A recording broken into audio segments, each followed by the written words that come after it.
Guys, this video will be a game changer for all players, whether you're multiplayer or Warzone, console or PC, mouse and keyboard or controller. This will revolutionize the way you move across the map and engage in combat. Because ever since they've started adding more and more features to this engine, it started to get more clunky. And yes, we have returned with slide canceling and we've added diving, but it just doesn't feel as crisp as it did back in the Verdansk days. Well, in today's video, I'm going to show you some settings, but more importantly, I'm going to show you some key hardware that you need to look into because it will change the way you play the game. Because you are so limited when you have a controller in your hand that you only have a certain amount of buttons that you can use. Yes, you could use something like a custom controller with paddles on the back, but that's not what this video is about.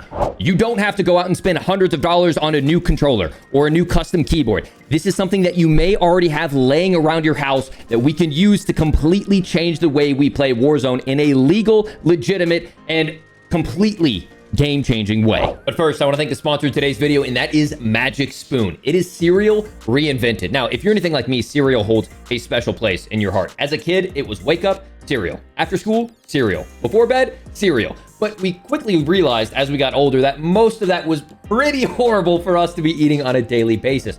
Well, that changes now. Magic Spoon is an alternative that is high in protein, zero sugar, and full of flavorful, non-artificial, premium ingredients.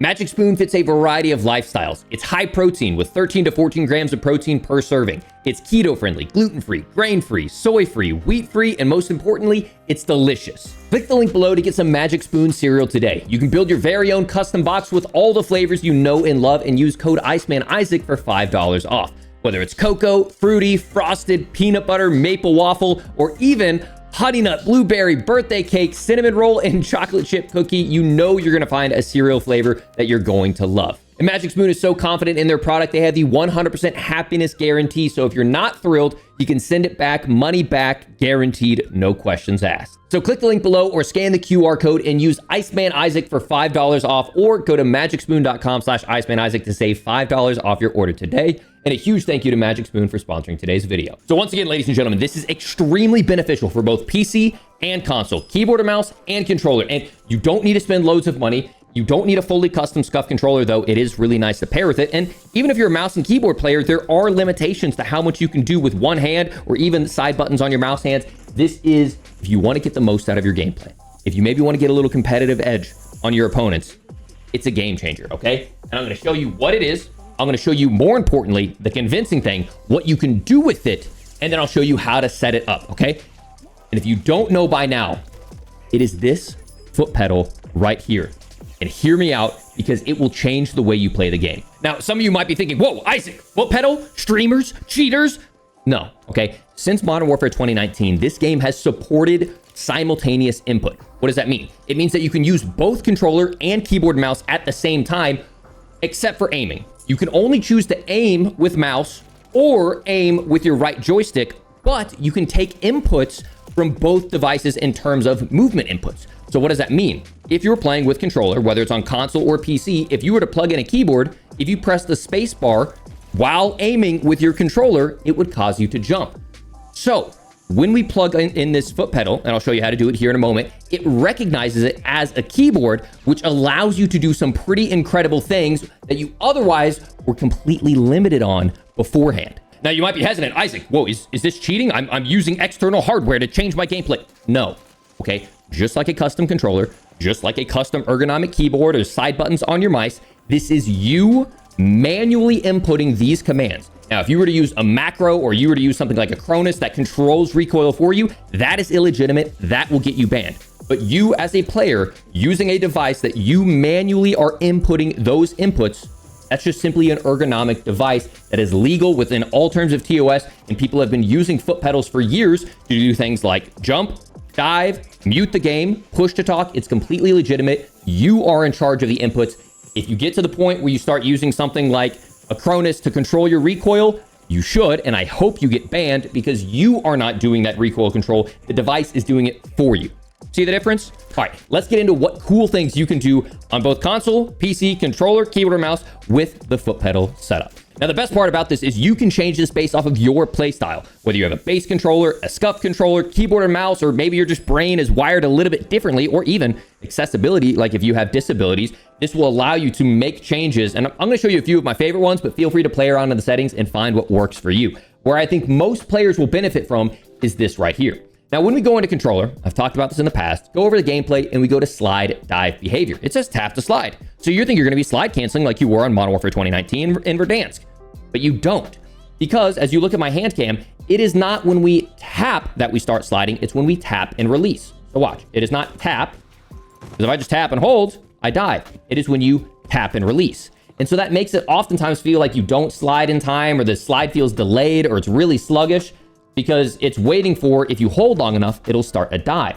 And so what a lot of players have done is they've gone into controller, they go into this, and they change it to slide only. Now, the moment I press circle, it starts an immediate dive. And that results in, especially with paddles on the back, really crisp and smooth slide canceling.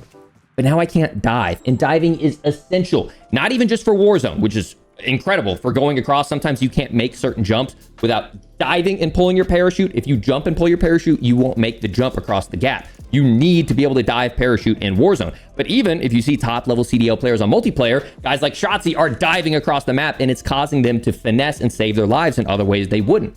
Now, some people have gone over and they've started doing things with hybrid. And that's a really kind of funny system where if you're sprinting and you tap, you will slide. But if you hold L3 and press circle, you dive. But that feels really clunky for a lot of people. So what I've done, and this is on PlayStation, by the way, so this shows that it works on PlayStation. When you plug this in, you plug in your foot pedal, and I'll show you how to set it up here towards the end of the video. You can go in and you can bind a keybind to dive, which means I can sprint across the map. I will get my instant slides when I need them. But if I ever need to dive, the moment I press that pedal, I can dive. So that means if I was up on a high ground inside of Urzikstan, I could dive and then instantly pull my chute. There's no messing around with L3 circle, and it allows me to have crisp slide cancels all the time. Here's another example. Maybe I'm mid gunfight and you're focusing on aiming, and maybe you don't have a scuff controller with paddles on the back. Well, maybe I set this up to where as I'm shooting, I have a paddle that's bound to prone, where if I tap it once, I go straight into prone, which will allow me to be mid gunfight, put my foot down real quick, and I will go into an instant drop shot. Here's some more awesome examples. Maybe you struggle as in a gunfight, you can't bring your front finger over to the top and start pinging, or you don't have a paddle bound to it. Guess what? Throw it on your foot pedal. Now you're in a gunfight, stomp down on that pedal, and you start pinging someone. Maybe you're headed into the gulag and your teammates are chattering in your ear and you're trying to focus up. Throw a foot pedal on. You are now disconnected from your teammates, so you can't hear their comms. Throw it back on, and now you're back connected to the channel. Maybe you don't have any custom controller at all. You can't use the paddles on the back to slide cancel smoothly. You don't feel comfortable playing with a claw grip where you bring that hand over, and you still want to be able to find a way to slide cancel because it is an essential movement mechanic inside of Warzone, but you always want to keep your fingers on the thumbsticks and aiming and moving. You want to be locked in here. Well, one option that you have is the foot pedals, where you bind one to slide, and you can bind one to jump, and now you're jumping across the map. You're slide canceling across the map using the foot pedal to help you move. Now, there is one thing that you can do if you don't want to set up the foot pedal setup and you're struggling with the way to slide cancel. Maybe it's not in the budget to buy a custom controller. What you can do is you can go into the edit button layout and change to tactical. What that does is it makes it to where your R3, your original melee button, is now crouch. It's going to take a bit to rewire your brain, and I think it would be easier for most people to set up something like this, but that makes it to where you can now slide by clicking R3, and you can actually slide cancel not by just slide jump. You can slide cancel by slide sprint, and you sprint with L3. So that means you can sprint forward, slide with right stick, sprint with left, and now a slide cancel looks like this without ever taking your fingers off the thumbsticks. Now, I don't like this. I know some people that play like this, but honestly, I think it's hard to aim while also clicking down the sticks, and it's hard to move, and it kind of messes with my movement a little bit. And I use auto tack sprint anyway, so I'm hardly ever pressing L3. I think this would take a long time to relearn. I think it would mess with my movement, and I also know people that use this end up torching their thumbsticks. They end up getting stick drift, and their thumbsticks end up breaking sooner just because they're so hard on their controllers. But that is an option for people not looking for, new hardware. So bonus tip right there. But there are so many options that you can use as a mouse and keyboard player, controller, console, or PC. And you have 2 options when it comes to the foot pedal that I would suggest to you. Now, to be completely transparent, this video is not sponsored in any way. Both of these companies, both these products have no idea I'm making this video. These are products I've purchased on my own. They were not sent to me, and I don't have any affiliation or deal or anything. They have no idea that I'm making this video. This was purely made to make your Call of Duty experience better. The first foot pedal that I recommend is the one I'm using right now, and it works on both console and PC. Okay, it is necessary for console. The other alternative does not work for console players. It is the Kegel foot pedals. You've probably seen them. What I recommend is just the gray one right here with 2 foot pedals, but they also have some that are triple pedals as well. I like the gray just because it's a little bit more low-key if you have this in your living room as opposed to the bright neon yellow. The second option is going to be for PC players, and this is what I would recommend for a PC player. 1, because it's a lot more robust.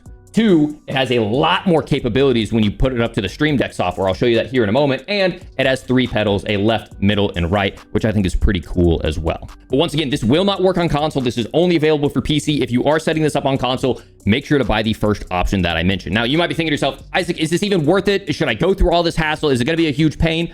No. Okay. By the time you unbox this thing to getting it set up and going, it will take you like 15 to 30 minutes. It is not hard at all. You will need a PC. It could just be the most basic laptop in the world. And this is how you will set it up. Okay. Once you buy one of these 2 pedals, okay, if you bought the first pedal, you used to be able to go onto their site and go to the software download, but that site is down right now. I'm not sure what happened. Fortunately, I downloaded the most recent version yesterday, and I have the Foot Switch 7.4.4, which you can download via the link in the description. If you purchase the Elgato, you can download the Elgato Stream Deck software. You will see here when you scroll to the right, it is available for the Stream Deck XL, the Stream Deck Mini, and of course the Stream Deck pedal, which is what you would purchase. Once you have downloaded and installed your respective software for your foot pedal, plug in your foot pedal into your PC and then open up the software. You'll see it automatically detects what foot pedal you have installed. For the first foot pedal, all you need to do is go down and just decide. For me, I use left bracket and right bracket because those aren't bound on any normal keyboard. So it's really easy. You don't have to worry about unbinding other keys. I just use those for left and right pedal respectively. From there, you're going to click save to key. From there, that will automatically save it to that foot pedal. So regardless, you can plug this into any PC. It is now overwritten. Now you will see if I go in and I tap this foot pedal, which I have on my desk, it will type in those brackets up above. Now, it is important. You can play around with a lot of different settings here. I have mine set to continuous trigger and single key. If you had it set to single trigger, it's basically going to be like a quick press and release. But continuous trigger is like if you were to hold down circle or hold down the space bar, it will continuously hold it, which you might need depending on how you have yours set up. So that's what I have set up for this. For Elgato, and it's what I recommend for PC players, it is a lot more versatile. You can do some really cool stuff with it. So obviously you can go in, if you are a streamer, you can change like OBS scenes. If you're, working on Streamlabs, Steam Deck, you can do like push to mute setup in Discord. But specifically for the game, what you can do is you can go into your system and set up a hotkey. For that hotkey, simply drag it over, and then you're going to assign that hotkey to, once again, whatever keystroke you want to set it to. So if I set it to the left pedal, now all of a sudden, whenever I or left bracket, now whenever I press that foot pedal, anytime I press that center foot pedal, it will press the left bracket. Same thing, all you can do is just set up hotkeys over there, and you can set up 3 different hotkeys, assign those hotkeys, and they will act as that in game. Now, the foot pedal does not work on console because it needs to have the Stream Deck software open in the background. The Stream Deck software opens up every time I boot up my PC. There's no issues with this in terms of getting banned or external software. Elgato is owned by Corsair. Corsair works all the time with Scuf. Scuf works directly with the league. Thousands of players use a foot pedal with the software running in the background. No issues whatsoever. That being said, don't be an idiot and mess around here and try to set up a macro or something. I'm sure there's some way you could get fancy and all this and set up a macro. That will get you banned. I can't emphasize that enough. Don't be an idiot. Don't try to cheat the system.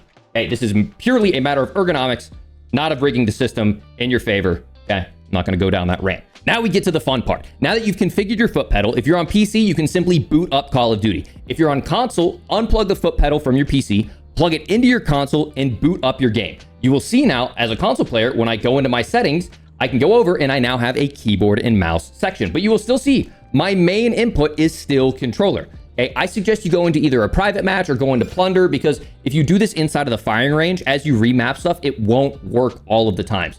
it doesn't like advanced keybind settings inside the firing range. So just make sure you go into a private match or you test this out in Plunder. Okay, so let's go ahead and get this set up. For the average player, I would recommend this setup. Obviously, I highly encourage all players, if you're a really serious Warzone player, obviously you're watching the Warzone Academy, try to get your hands on a custom controller. The fact that you can have those paddles on the back, making for super smooth slide canceling, is just so much better. Obviously, we can do the tactical setup that we talked about earlier if that's not in the budget, but I really would encourage you to keep your thumbs on the thumbsticks at all times and either pick up a custom controller, switch to the tactical layout that we talked about, or learn claw. From there, I'm going to set up my left foot pedal to prone and my right foot pedal to dive, so that way I can instant drop shot and I can instant dive and also instant slide. Here's how you have to set it up, because you have to be very careful for this setting specifically. Okay, so we're going to go in, we're going to change our keyboard and mouse settings, and before you do anything else, I want you to go ahead and match all of your gameplay settings to what you have over on controller. Just in case any of these cross-talked and got confusion, just go ahead and do a real quick check. You know, turning off your automatic mantle, all this good stuff. And there's a few that you need to change specifically. For slide dive activation, make sure that is set to independent. That is very important for us setting up this mouse and keyboard keybind. Make sure that's set to independent. Also, when you go to prone and set prone to go to. That means when we set up that keybind later, when we press prone, it will go to prone, and that's all it will do. So if you're sitting there spamming that prone button, sometimes a first input doesn't work, even when you're just playing on a controller. You know, sometimes the movement engine gets a little funky and it won't prone out. This means no matter what, when I press that prone button, it will send me full to a prone, rather than, I think the normal is toggle, where if you press prone once, it'll prone, you press prone again, it'll stand up, which could totally ruin. I mean, maybe that could work for you, but that's not how I like to do my drop shots. From there, now that we have that set up, all these settings are matched. We've made sure we have set independent here, and we have set toggle or go to prone over here. Now we can go into the keybinds. So what you're going to do is you're going to go into the keybinds. You're going to scroll down and look for the setting that you want. So for prone dive, this is our prone keybind. So I'm going to set that to my left bracket. Then we're going to go down, and you have to go into advanced, and I'm going to go to dive. This is dive and only dive. There is no confusion here. I'm going to set it, and I'm going to set that to my right pedal. Now, as I move through the map, you will see I tap it once, instant drop shot. I don't have to hold like I do on a controller. I can just tap it, and it goes straight down. The dive now works where if I go in, and I want to make sure, and this is, unfortunately, you have to set this, okay? It does not work with tap to slide or slide only. I wish it does. It doesn't, okay? If you set slide only, the dive does not work, okay? So what you need to do is you need to go into controller, set this to hybrid. This is the same setup if you guys use an Envision. You set it to hybrid. Now, when we tap circle, we slide instantly. And when we sprint forward and we tap the foot pedal, we dive instantly, okay? So that's how I would recommend the average player set it up. But you can do all the different things that I talked about, and I would highly encourage you guys, comment down below if you figured out a setup for you that helps you move across the map better, maybe get better in combat. I'm really curious how you guys are going to be setting up your foot pedals. I think it's just going to be a game changer, because there's so many times where you're limited to where it's like, okay, a button does once if you press it, but if you hold it, it does something completely different. Like, for example, sometimes I'm trying to reload, but there's loot underneath me, and I'm trying to reload, but even though I'm holding it, won't reload. Or I'm trying to plate up, but the plates won't go in. If you were to individually set a keybind, it solves all of that potential jamming that happens, because this whole engine, I don't know what they did with it, is pretty cluttered. Okay, let's talk about some other things you can do. One thing that's one of my favorite is auto move forward. Okay, now if I tap that with auto tack sprint, I'm hands off. I can run across the map and not touch anything, right? So if your hands are sore, or your stick of, you know, pressing W all day or holding the joystick forward, that's one thing that you can do as well. And then as soon as you move your joystick, it no longer does it anymore. Another one of my favorites that I mentioned earlier in the video is you can go down to keyboard and mouse once again, go all the way down to the bottom of the settings of keybinds, make sure, scroll over. I always like to, I don't mess with any of my keyboard and mouse keybinds. I just do the alternate keybind. And now I want to set it up where I want to ping. Do not do danger ping, because the danger ping in Warzone doesn't actually live ping someone. It only does the little diamond, and the diamond doesn't follow them. It's like the little, you'll see what I'm talking about. So whenever you danger ping like this, by double tapping, it doesn't hold on to the player. So you need to do a regular ping. And when you regular ping in Warzone, that will stick to a player. So now you can be in a gunfight, fully focused up, and then tap that foot pedal, and now you're going to ping. Another one of my favorites that I mentioned earlier is I hate when people are in my ear talking. So you simply go to keyboard and mouse, go all the way down to the bottom, go to your menu advanced, and then you can go to, unfortunately, mute microphone does not work for muting yourself, I've noticed. But disconnect from channel is what I set it to when I want to disconnect and reconnect a channel. You can also do the same thing for the sound of the game. You can hear there's all this ambient noise going on. Well, now let's say I'm dropping in the plane and it's really loud and obnoxious. Silence. You can't hear my gun shooting. Everything's fine. Now, the menu advanced keybinds can be a little weird. These last two ones, it doesn't like sometimes. Like, you'll see I'm pressing the pedal and it doesn't always get it. All the other keybinds are fine. I don't have any issues with like a crosstalk going on. But for some reason, it doesn't like the mute sound and mute microphone. Sometimes those get toggled. You might need to press the pedal once or twice for those. But the same thing, if I'm in the gulag and someone's just screaming in my ear, press it one time. I'm now disconnected from the game channel. I can't hear any comms that are going on. And now you can reconnect via there or just by pressing the pedal again, and you'll see it just constantly toggles. And as you guys can see, there are so many options for how you can rebind this, and this is going to be a game changer for everyone playing the game. Obviously, for mouse and key players, you know, you might be a little bit hand jammed with your left hand doing too much, and having the foot pedal can really help out. But for the average controller player, even if you're on PC, you can only rebind those paddles to the D-pad buttons, to the front-facing buttons, to L3, R3, L1, L2. There's only so many options. Now, obviously, you can get a scuff in Vision, which in its own software allows you to remap those G keys to keyboard buttons like we're doing right now, or remap those side action buttons or paddles to keyboard bind. So the Envision, in my opinion, is the best controller in the game, but even I pair up the Envision with the foot pedal. Now, if you're an average controller player, whether you're on console or you have a custom controller, maybe from, you know, Battle Beaver or something over on PC, now you can use this because it acts as a keyboard, which in our settings allows us to do all these amazing things. I think this is going to be a huge game changer, especially for console players. This is a legit and legitimate way where you are still completely in control of your game, but it allows you to move through the map how you want to move. It allows you to customize your combat, your movement, your sound, whatever it may be, to have the game that you want to have. And I think it's a really cool thing. Let me know down in the comments if you think this would be helpful for your game. This is a really exciting video for me to make. Once again, not sponsored in any way other than Magic Spoon. Shout out to them again for sponsoring today's video. But in terms of the foot pedals from Kegel and Elgato, I'm not getting anything outside of those Amazon affiliate links. I legitimately spent my time making this work because I know how frustrating it is, maybe as someone who doesn't have the budget for a custom controller or doesn't have the budget for a PC and a separate keyboard. I think this is going to be so cool for the average player, man. So let me know down in the comments how you guys are going to set up your foot pedal. Help out fellow members of the Academy with the setup that you're using, because maybe there's something even better that we could be doing to help move across the map. And I'll keep you guys updated in future videos if I make any changes or make any awesome discoveries. I really hope you guys enjoyed this one. If you did, make sure to drop a like on it. I try to be completely transparent and provide the max value to you. Huge shout out again to Magic Spoon for sponsoring today's video. If you want to catch any of my gameplay live, make sure to join me over on Twitch. That'll be linked in the description. And once again, if you're enjoying all Warzone educational, academic, and value-based content, subscribe with notifications on for even more. Hope you guys enjoyed. Catch you all on the next one. Peace.